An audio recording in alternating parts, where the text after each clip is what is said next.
At HL, we want to help you make money. We can't guarantee you'll make millions, but we can give you everything you need to save and invest with confidence. Let's start with the basics.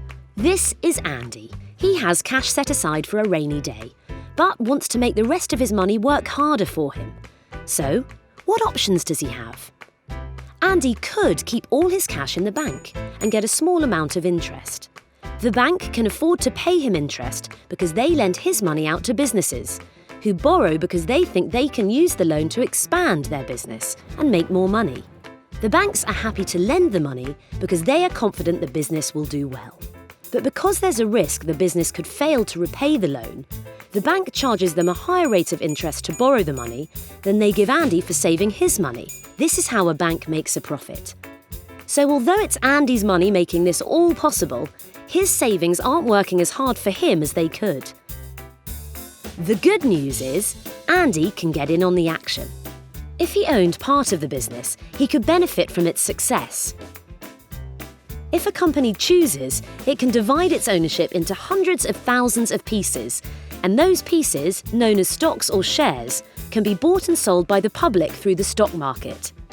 When the business is doing well, it can choose to share its profits with shareholders like Andy. This is called a dividend. The value of Andy's shares generally reflects how much the company is worth, so he also benefits from the company's growth.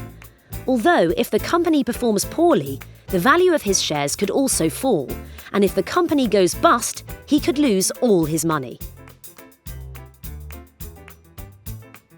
Alternatively, instead of buying shares, Andy can cut out the bank and loan his money to the business directly.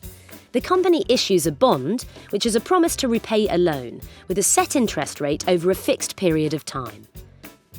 Andy doesn't benefit from the company's profits like when he owns shares, but as long as it can still repay its loan, he's less affected if the business struggles.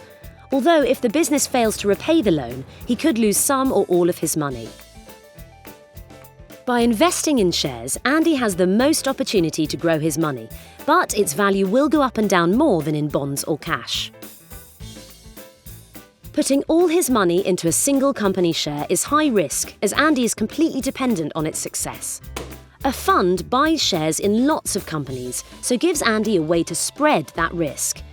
Andy benefits from the combined performance, so is less affected by individual company success or failure.